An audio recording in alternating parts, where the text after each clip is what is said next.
Good afternoon, folks. Welcome back to Voices of Resilience. My name is Eric Mucky. I'm the CEO and Executive Director of Lost&Found. And Voices of Resilience is the place where we come each week to talk about the things and activities we take on as individuals and as communities to build resilience. And this Mental Health Month, I think we can really appreciate sort of where we are in our journey of mental health this past year.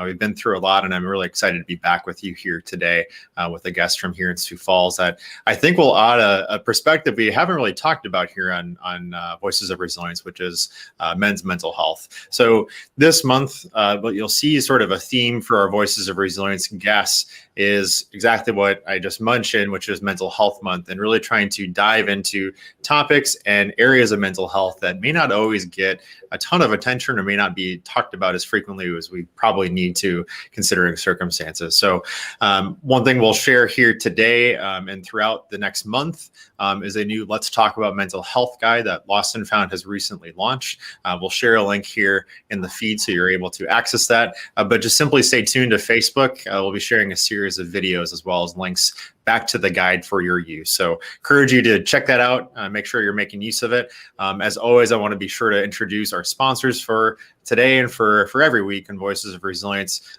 Family Foundation. So learning more about those two organizations, the ASTRA Family Foundation is the leading sponsor for Voices of Resilience. They are a Rochester, Minnesota-based healthcare foundation, family foundation that supports Lost&Found and its programs delivered to college campuses in South Dakota and Minnesota as well. If you'd like to learn more about them, simply go to astrafamilyfoundation.org.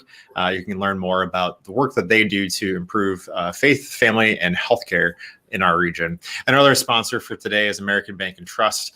You can go to abt.bank to learn more. Longtime sponsor of Lost&Found, supporter both in Sioux Falls and around the state of South Dakota.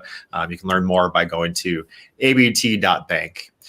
So let's get to what we're here for today, which is our next guest and our next episode of Voices of Resilience.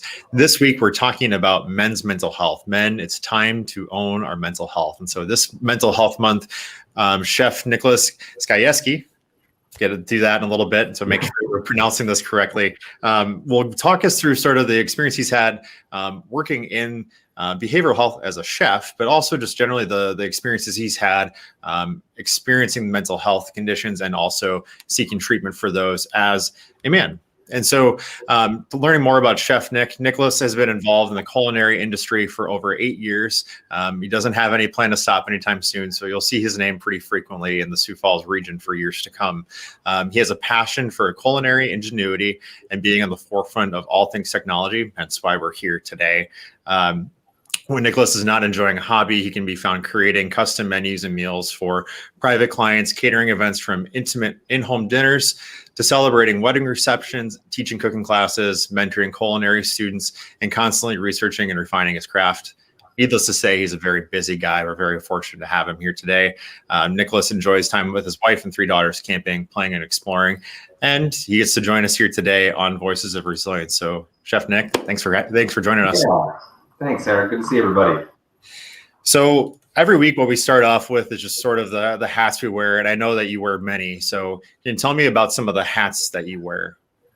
Yeah, good question. Not wearing one now, but, but I am a hat wearer for sure. I've got way too many. So yeah, first and foremost, Eric, I'm a father and I'm a husband. I've got a wonderful, beautiful family of all ladies. My wife, Sarah, and I have been married for a few years, and we've got 3 wonderful daughters, Harper, Etta, and Nora, 7, 2, and 7 months. And so that was busy. My wife and I also own Skajewski Catering, which is an artisan catering company here in Sioux Falls, South Dakota, catering to, really anywhere in the Midwest. We've traveled for events. Another hat I wear, I serve as the president-elect for Sioux Falls Up and Coming, which is a young professionals network that's a non-compete group, 1 member per industry. And that's a really fun group to be a part of. And then what else? I serve as a national account executive for US Foods as well, helping any large national customers, innovate and create better menus and food concepts for those that they serve. I love it. I can't imagine how busy you might be someday. So we'll focus at least on one hat for now and kind of go from there. So tell me a little bit about your career path. How did you end up becoming a chef? Good question. The short story of that is I always loved food and golf. Those were the two things that I was passionate about growing up. I wanted to be a professional golfer, not a professional chef. Tried that, went to college to play golf and played collegiately and in high school and really did love the game, while at the same time cooking. When I was a teenager, my mom said, get out of the house and don't come back until you have a job. And it was easy for me to walk down the street and find a job at an Asian Oriental restaurant, and fell in love with just creating art and creating happiness through food, and that feeling of making something, spending a lot of time and effort and energy creating something that gets devoured in 10 minutes was fun for me.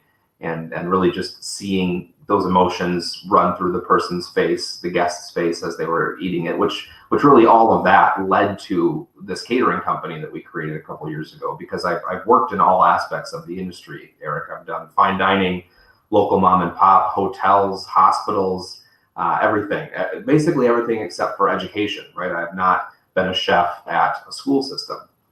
And so that mixed background has really helped me understand all different types of people and how food impacts both their happiness as well as their mental health. That's fantastic. I have to ask, of course, is there any plan to go the full distance here and go for the educational route? I think that I'll have a restaurant before I become a chef at a high school or college. That makes sense. Makes sense. We'll enjoy it and be better for it for sure. I have no doubt about that. You mentioned a little bit sort of the connection to mental health and sort of how that intersects. Good for us to kind of start off with that. How does food and mental health intersect in your life? Yeah, that's great. I think just in general, not just my life, but in everybody's lives, food is more than nutrition, right? There's that component to it that you need it to survive. And then there's that component to food that creates experiences, that recalls memories, that gives you that something that you didn't have before you put food in your mouth or a beverage in your mouth or something like that. For me, it's having a meal that reminds me of breakfast at grandma's house 15 years ago, and then recalling that memory for her. It's oftentimes negative, right? It's feeling down until you eat something that's 2,000 calories, and then you feel better for 5 minutes, and then you feel terrible again, right? So there's definitely connections there. Mental health being driven by your brain, right? There's a lot of nutrient-dense foods that are scientifically shown to help aid brain function. And so when we're thinking scientifically, we say ultimately eat foods that are high functioning brain foods, green vegetables, things that are naturally lower in sugar. And that's helpful. But I think, beyond the scientific approach, eating well, being happy creates a more positive mental experience for everybody. Can confirm those 2,000 calorie meals really do add up after a while. So Yeah. to avoid those. No, I think it's helpful context, especially when we're trying to think through sort of how does the topic of food, but also mental health sort of merge together, and then kind of diving into sort of our shared identities as men, sort of how do we kind of get to this conversation this month in particular about making sure that we're taking good care of our mental health. So, you are a mental health advocate in many ways. You've described sort of how that plays out in terms of food, but then also something important for the crowd to know that's watching in today or tuning in today is that you've worked in a food setting for a behavioral health center. And so one thing I really hope that we can kind of start off with in terms of really diving deep into mental health. How did you come to find mental health being such an important focus for you in your work and your personal identities, the hats that you wear? How does that play out for you? That's a good question, Eric. And I think my answer is going to lead to many other questions that are pre-populated that you already are having in your head, but also that naturally would progress. And I think what that is for me is that that stigma that we'll eventually talk about with men not wanting to go to therapy because it makes them feel weak, because men are supposed to be able to handle everything on their own, was tried and true for me growing up. I felt that way. And luckily I became a better man when I met my wife. Right. And I'll get brownie points for saying that. So that'll be good. But she opened my eyes to say, Nicholas, it's okay to ask for help. It's okay to go speak with someone who's a professional without even having a problem, right? Taking the approach to say, I'm strong enough and courageous enough to say that I'm self-aware and look for tools to do better. I do that in my industry, right? You do that as a professor. How do you learn more? How do you cook better? How do you sear that scallop better the next time? Find those tools, find those resources, go after them. And why should that be different? Right? It's not. And so as I progressed through my career and found myself as the executive chef of Avera McKinnon here in Sioux Falls, right? I oversaw the food and beverage programs for many locations here in Sioux Falls, one of which was the Avera Behavioral Health Center, as well as the Avera Addiction Care Center. And both of those locations, you can imagine, were filled with people that were struggling with mental health, whether it was through an addiction or caused by an addiction, or it was just a mental health issue. We had to feed them. And interacting with people, seeing the happiness and that sense of relief and that sense of almost like closure that food was able to give them was very much satisfying for us. Thinking about not necessarily using food as a reward, but almost in that way, like, let's get through these tough questions. Let's get to the bottom of, where this problem is stemming from, so that we can go have that buffalo chicken wrap, is a fair thing to do. Yeah, I always would say there are very few questions I'd want to get through before I get to the buffalo chicken wrap, but I think it's it's important, I think, for people to understand sort of these are the connections between food and mental health. And I appreciate you kind of teeing off sort of the next question, just thinking about men's mental health. So in particular, you're talking about sort of the need for that. And I know for folks tuning in, it may not be super surprising, I guess, to see that men have such a high prevalence of mental health conditions. But I think even more so, a conversation that's frequently untouched is the fact that men disproportionately die by suicide more than women do, which is sort of the downstream effect of things changing quickly, use of means, that sort of thing. And so you've talked pretty frequently in the conversations we've had leading into this, but then also sort of in your work as a chef, that it's really important for men to take care of their mental health. And I think it's really important for all of us, not just men tuning in, but also just generally everybody tuning in, to understand how it's important for us to create a culture where men talk about this. And I'm curious, from your perspective, maybe this is the good starting point. Why do you think men fail to seek mental health care? Yeah, I think, personally, mental health care is almost like teed up socially that it's a sign of weakness, that, men in particular need to be able to identify their own problems, need to be able to solve their own problems. They shouldn't have problems. And I think there's barriers to mental health similar to all healthcare that people will deal with, and those are affordability and access. Those are very common for all types of people. Can you afford healthcare? Can you afford therapy? Can you get there? Right? Beyond those two barriers, I think it's the social stigma of what therapy is that mainly stops most men, specifically men our age, Eric, younger men, to wanting to go and say, hey, I want to talk to somebody. There's this barrier between a doctor that works on your bones and a doctor that works on your brain, and there shouldn't be. Yeah, there is a pretty wide disconnect when it comes to just the idea of managing risk. And I know some of that probably comes from similar treatment, or I probably couldn't give you a statistical analysis on this, but how men tend to treat preventative care in general, and knowing that it's sort of directly related. So one of those preventative measures, of course, is therapy and seeking that out. What would you say to men who are trying to seek out therapy so they have an understanding of sort of the positive connotations and language used to get them to get that help? Yeah, I would say first and foremost, therapy does not mean that you have a problem or that you've failed something.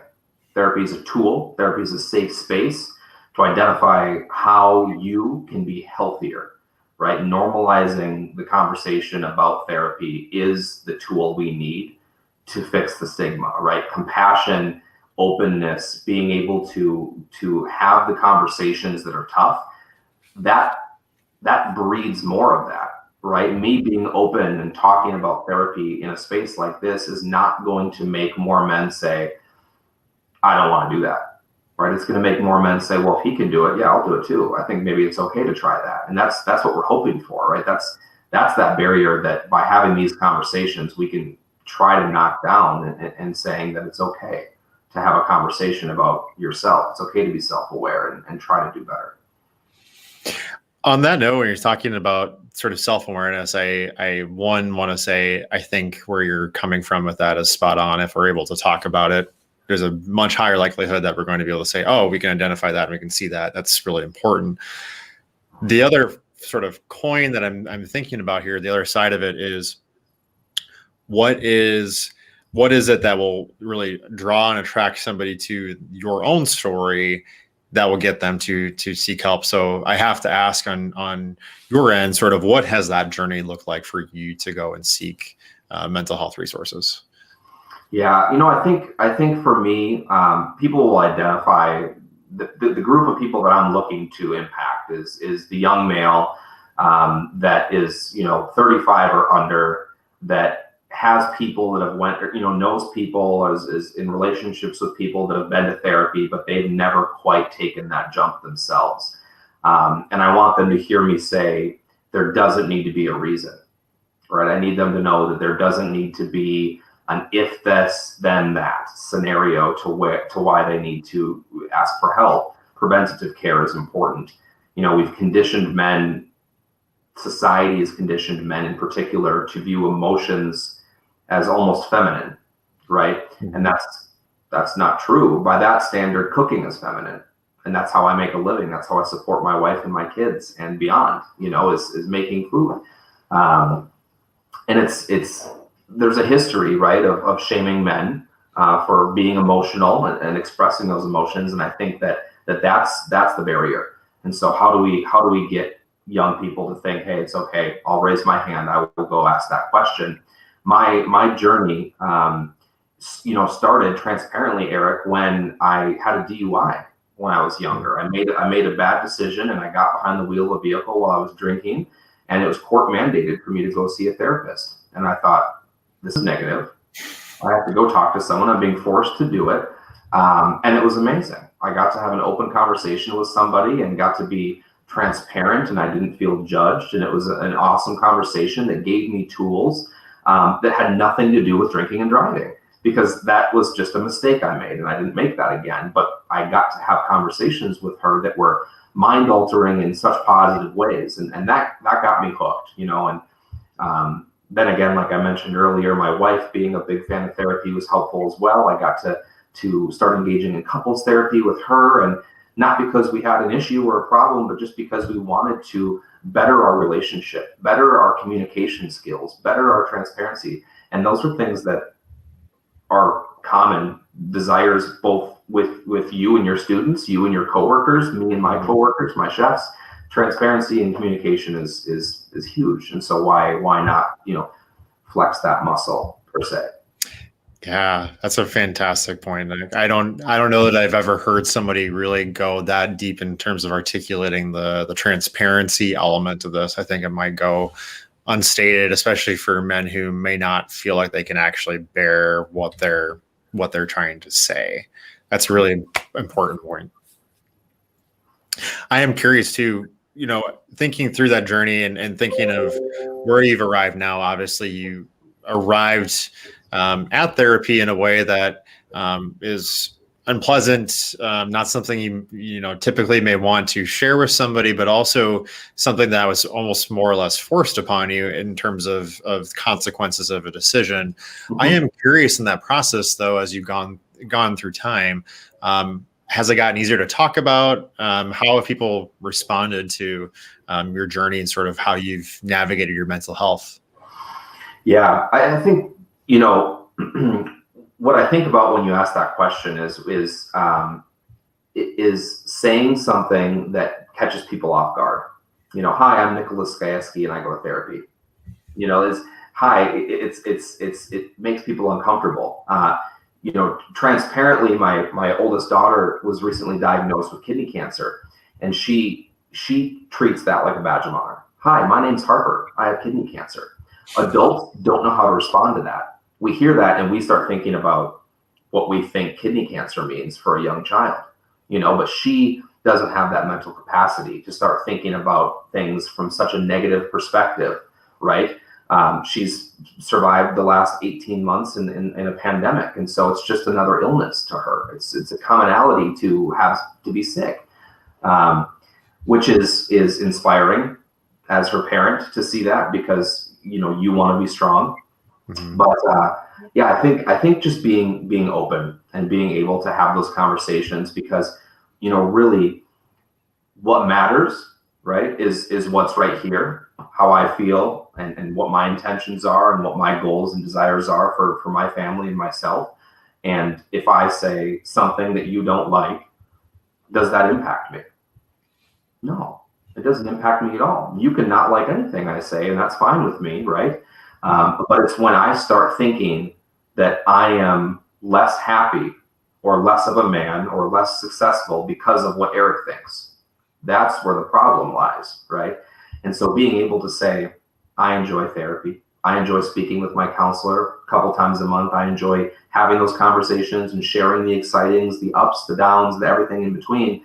And I really enjoy knowing that I'm managing those pieces of my life better because of the professional help that I'm getting. And why is that a bad thing? Not a bad thing at all, I have to say. I mean, the idea of taking on your management and kind of stepping forward to say, this is an active participation, I'm going to step forward and do that in my life. I think that's a really important piece of language to share with fellow men who are trying to navigate their own struggles and challenges. And so I appreciate you sort of laying that out. And I know on behalf of myself, the organization and our staff, we hope that everything is going smoothly in treatment for your daughter. I know that's not an easy thing to deal with. Thank you. Yeah. The prayers and community support has been fantastic. She's doing as well as she can be, and that's all we can ask for. Well, if she can wear that like a badge of honor, I think you're probably okay in this case. One thing I'll share here before we get too far down the line is share the business. So check out Skajewski Catering. You can just go to their website here, learn more about the work that Chef Nicholas does, and possibly see if you're interested in maybe some catering or something else to that effect. Where I saw the website and I thought, okay, Chef Nicholas, we need to work together. We need some food to go down on during Voices of Resilience. So continuing on, one thing that I think is important to dive into is when we're talking about stigma. We've talked about a little bit for men, sort of some of the things that might show up, whether it's shame, especially shame, and some other elements of what we're sort of conditioned to do. So when you think about the ways to reduce stigma, you talked about talking about it, which is really important, and finding ways to change language. Are there other ways you would recommend we try to reduce stigma around mental health, especially for men? That's a good question. I think if I was to come up with a tool to do that, I would bring therapy, bring that openness, bring that conversation to the men. And that's a great way. That's a way to make sales. That's a way to make friends. That's a way to get a date, right? So why do we treat it like a doctor appointment?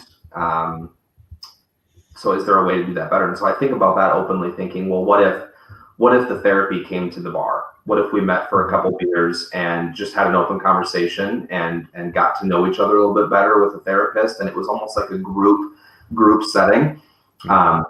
Because I think that's helpful, right? To see you and I having this conversation, to be in a room with others having that conversation. We know the power of marketing. We know the power of influence. And so let's use that to our advantage. Mm-hmm. I think it's powerful, Nick. I mean, I think of, in this case too, how much of that, I think of the question of, doing things publicly versus privately. What are your thoughts on that? Sort of, how would we approach that in terms of, you mentioned sort of bringing therapy to the bar. I find that fascinating because it's sort of like group therapy, and some of those things are really powerful tools, and doing so in a situation or scenario that's a little less intimidating is a really good place to catch people. But I'm curious, sort of, how do you navigate sort of the public versus private sharing? Absolutely. I think those are two different conversations. And, I have no problem with grabbing a few of my buddies and going and hanging out and saying, hey, there's a lapse in communication between my wife and I. Here's where we're struggling. You guys are all married. Are you experiencing this as well? Are we all struggling on the same playing field, or somebody figured it out? And if you figured it out, share. How did you do that? That right there is group therapy. Right? That's a simple conversation that I don't think anybody would say, whoa, I'm out. They would say, yeah, just make the bed in the morning and get up in the middle of the night with the kids instead of her, something like that. And then from there, right, the tougher conversations start to pop up in your head. And those are the conversations that you think, hey, maybe a more private setting would be appropriate for these conversations, because maybe I don't want my friends to know what I'm talking about here, right? Mm-hmm. Maybe it's not even something to be ashamed of, but maybe you're just not an open person. And that's the beauty behind it, because whether you have a few of your friends with you when you're talking with someone, or you're by yourself, you're never alone, right? You're never just in your own mind thinking through something. You've always got that soundboard, that person there. And their intention is to help you, right? Their intention is not to spit it back at you and tell you what you're doing is wrong and that you should be ashamed of yourself and go away, And we see that though, right? We see that on Netflix, and we see that on TV shows and played out in our society. And maybe that's a part of the fear, that why do I want to come forward and share when everyone's just going to laugh? Yeah, we have to kind of get past that point of saying, if we have examples that will tell us that we can actually do things, it's obviously very different than saying, okay, I don't need to have fear of this coming back to me, or retribution, or even sort of what we're talking about a little bit with the shame factor of, this isn't going to come back to me and say I'm less of a man because I can't share something. So yeah, I appreciate you diving into that with me. And I think one other thought that came to mind as we're talking about this. So you were an executive chef for Avera McKinnon, which included behavioral health and the addiction center with Avera. How did that experience shape your views of mental health? And obviously today we're really focusing deeply on men's mental health, but how did that sort of shape your perspectives on mental health? Well, I will tell you what comes to my mind as you ask that question is, the first 2 weeks of opening up the Addiction Care Center. It's a new facility. And I didn't really know what to expect, right? This is a voluntary program where people who identify that they have a problem with some type of addiction, drug abuse, alcohol, gambling, sex, whatever it may be, they are choosing to come and seek help. And there's a stigma with everything, right? If I was to give you a picture of 15 different people and I said, hey, pick out the 3 that have addiction problems, you could make a guess. Would it be accurate? I don't know. What that experience taught me is that my guess would have never been accurate, that you have no idea what people are going through. The people that would show up at that location receiving treatment did not fit the profile that I expected them to. Honestly, I maybe stereotyped a little bit, thinking this is what I expect to walk through the doors. And that's not what walked through the doors. People who were, younger than me, people that were my age, people that were 2-3 times my age, people that were multimillionaires, people that had prominent businesses in Sioux Falls that just said, I know I can do better, and I appreciate that Avera is investing the money in helping me. Let's do this. Let's tackle this, And that was what I really enjoyed, because being able to say, I'm addicted to heroin is hard. It's not easy to say that. And to walk into a group setting where we're not in downtown Minneapolis, right? We're in Sioux Falls. It's not that big.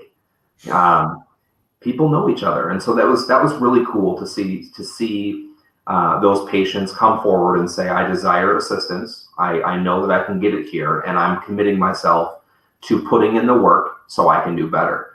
That was inspiring both on that front for myself as a professional, as a chef, as a husband, as a father. That mentality is everything. I love that. Especially, I think you stated something that's really powerful and important about sort of the geography that we live in and sort of what you expect when you're in a place that's, and ironically, such a almost tightly knit community where the degrees of separation are so small. It is harder to make the decision to say, I'm going to go seek help, especially if you're a man of any sort of prominence in community, where it's sort of like what you talked about, sort of that scale of, high achieving leader to, the janitor in the building. I mean, the sort of the degrees of separation there starts to kind of wane down a little bit when you're talking about a mental health condition or an addiction. So I think that perspective is super powerful. Yeah, and I think I can say this, and I guess I'm going to. So if I can't, I did. Go for it. But when the Addiction Care Center was being built, it was in part sponsored by Greg Sands of Sands Drywall. That's a prominent business that has nothing to do with mental health. It has nothing to do with addiction recovery. It's a drywall business. And for him to say, I believe in this. I believe in the cause. I believe in helping our community. I'm going to spend a lot of money and help Avera build this. That was huge, because that's exactly like what you're talking about. It's a man of prominence, a business that everybody knows, saying, I'm going to go out of my way to do something better for the community. And I gained a lot of respect for Sands Drywall. I struggle with not wanting to drywall myself because I want to learn that. But if I did and I failed and I needed someone to drywall, I would reach out to Greg Sands for sure. Might be a nice subtle plug for Sands Drywall in this case. They're champions of mental health and addiction care. No, that's really important to share, I think, to really kind of drive home this point of mental health really knows no bounds. It does not know your prominence, your wealth, your gender, your race, whatever that is. It impacts us all very differently, but getting that point down to say we're all going to be impacted by it in some capacity, whether we're experiencing a condition or not. Right. It's a really important point. Thank you for diving into that. Thinking ahead here, sort of thinking about how this ties back into the programs that Lost and Found looks at. So the average person coming in might see, we're speaking with a chef today, might be talking a little bit about food and mental health, but really what we're trying to get at here is sort of this message of resilience and kind of getting across sort of the point that mental health care is needed for men in particular. So when you think about what Lost and Found does, so we focus on resilience for self, which means building resilience for your own life, resilience for others, so creating the tools or securing the tools to provide support to others, and resilience for community, which means really focusing on systems and changing the ways that policies, workplaces, so on, supports mental health. Thinking about this through the lens of men's mental health, so trying to change everything there is to change about men's mental health. What are some ways that you would say we should work on resilience? And it could be for ourselves, for others. I think you've talked a lot about sort of ways that we can help ourselves as men and help each other individually. How does that look in community? Like how do we think about this for community and start to change some stigmas on a larger scale? Sure. Complex question, Eric. Good for you. Let's do it. Happy to throw some hardballs here. Resilience is adapting, right? In the face of adversity, it's withstanding something that's tough and being able to bounce back as strong or stronger than before. That's a life trait, right? That's something that people in a perfect world don't struggle with, right? And so how do we build resilience in ourselves? How do we build resilience in our community? I think that a lot of that comes from a team-based approach. I do think that we need to support each other, support our community, because it's hardly ever you on an island. It may feel that way, right? It may feel that you're alone, but you're not. And groups like Lost and Found are creating this culture, this network of support that's out there for you. And I think that's a beautiful thing. So thinking of innovative ways, how do we build resilience? I think you've already hit the nail on the head. You're bringing people together. You're showing that you're not alone. And that's the tactic I would take as well. You're not going to give someone struggling with a problem a piece of advice and then send them back out into the wild. You're going to stick by them and say, hey, I'm here for you no matter what, and I think that people mean that. And that's tough, right? It's easy to walk down the street and say, hey, how are you? Do you care? Are you really asking how that person is, or is it just a habit, right? And so identifying in a culture, in a setting that you're creating, I do care. I am here for you. When I say you can reach out and ask me a question or ask for guidance, I mean it. And I will answer that phone call and I will help you is something that I think people need to say. And I think it's something that people need to understand is being said. And it's not just, hey, he's saying that to be nice, but really I'm still alone. I still don't have help. Because referrals are everything, right? And if another man reached out to me and said, hey man, I saw the video that you did with Eric and I really love that you're being open about this. I myself have not spoken with a therapist. I thought about it. Connect me with that person, I'd be happy to. I think that's a great thing. I hope that happens. Yeah, I think that's a really good point, Nick. The idea of just, we have to be able to connect with one another and actually have the conversations and have the tools to provide that support to one another and making sure that our sort of communities, our systems, our governments, whatever that is, that's sort of providing that those resources to make sure that they're available, are making them available. So I appreciate you diving into that question with me. I know my next questions will probably be a little less complex in this case, but before we get into the final rapid fire and a final question for the day, I want to continue to give another shout out here. Skajewskicatering.com. Check out the work. I'll tell you, a warning in advance, you'll probably be salivating and looking for a nice cold beverage after you see the website. So just be prepared. If you're like me and you haven't quite gotten to lunch just yet today, be warned. So Yeah. rapid fire questions for today for you, Nick. So I'm sure you get this way too much. What's your favorite food? Nachos. I'm gonna say good choice. Yeah, very well rounded. It's easy, you can't mess up nachos. Give me chips, give me queso. I don't care if it's pulled chicken, pulled beef, brisket. I'll eat way too much of it. You and me both. What's your favorite place to spend time in Sioux Falls? Ooh, I'm a big fan of the book co-op, Full Circle Book Co-op downtown. I think that's a fun experience. Actually, the owner was a professor of mine at the University of Sioux Falls, and so that's a fun tie as well. Beer, food, good books, set. Great combination. Yeah. What are you reading right now? Well, I'm reading a book on gentle parenting, actually. Which is really interesting because that is not necessarily where my mind goes, is to be really gentle. And so I'm trying to get better at that. Makes sense. What is your first place you plan to travel to once we were sort of seeing the COVID restrictions start to lift? Where are we heading to this summer? Yeah, we're going to Europe for sure. I proposed to my wife in Barcelona, and we need to get back. We need to get back to Spain. We need to get back to Europe. So I'd love to go back with her. Bring the kids, maybe.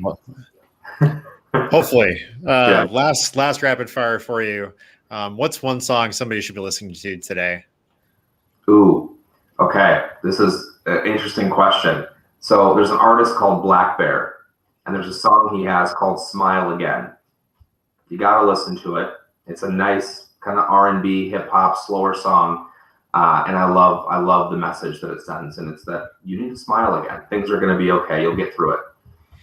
There's a recommendation for the day, folks. Smile Again by Black Bear. We'll be adding that to our playlist we've been collecting from this past year, and we'll make sure that's available on Spotify towards the end of 2021. Unfortunately, it's still in a time capsule, so we're going to be waiting for that for a little bit, but we'll add that into the comments here as the show finishes up. So last question for you for today. What's one thing that you learned in your life that you wish everybody else understood? Good question.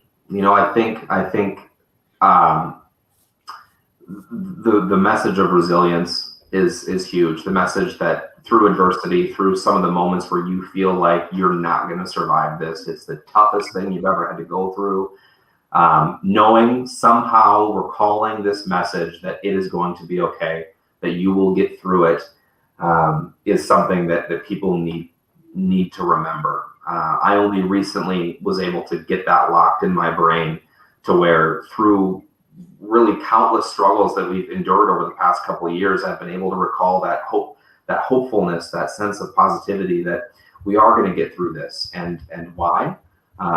Because I said so, right? Because I'm going to work hard and I'm going to do what I need to do so that we come out the other side better than we started. And if you don't think that way, if you think that you're going to come out the other side at 50%, then you probably will, So have that mentality that it's going to be okay and that you're going to work to make it okay. Well, from one stubborn man to probably somebody else who's just as stubborn, I appreciate you saying because I said so. Because I said so. Yeah, I love it. No, I really appreciate having you here today, Chef Nicholas. And anything else you want to share with folks today before we sign off? I don't think so. Everybody, keep your head up. Stay positive. We got this. Awesome. Thanks so much for joining me today. Likewise. See you later. Well, folks, that's another episode of Voices of Resilience. We'll actually be back here on Thursday with Yamini Reddy, who will share some global perspectives on mental health that, again, we may not always be hearing much about. So appreciate you joining me here today. Want to give another quick shout out here today and make sure that we're getting this across. So this month in particular, we're really highlighting our Let's Talk About Mental Health guide that's just been released. You can go to our website. You'll be able to find it under resources and programs. We'll share a link here to it in the comments after the feed goes off. But encourage you to download it. We've created a comprehensive guide that helps you understand what mental health is and isn't, the ties that mental health can have to suicide risk, and ways for us to seek help for ourselves and seek help for others. And so encourage you to check out our website, download it. You'll see links to this also in our Facebook feed, but encourage you to download this month, especially during Mental Health Month, and try to have a conversation with somebody, whether it's in your immediate family, your friends, your colleagues, whoever it is you feel most comfortable talking to. This is a good month to have a conversation about mental health and start to share that message and spread some of that hope to friends and colleagues in your community. So again, we'll be back here again on Thursday afternoon, 2 p.m. Central Time. Really appreciate you joining me today, folks. I hope you have a wonderful Tuesday and happy Mental Health Month. Thanks for joining us today. We are compassionate. We are inclusive. We are responsive. And we are here.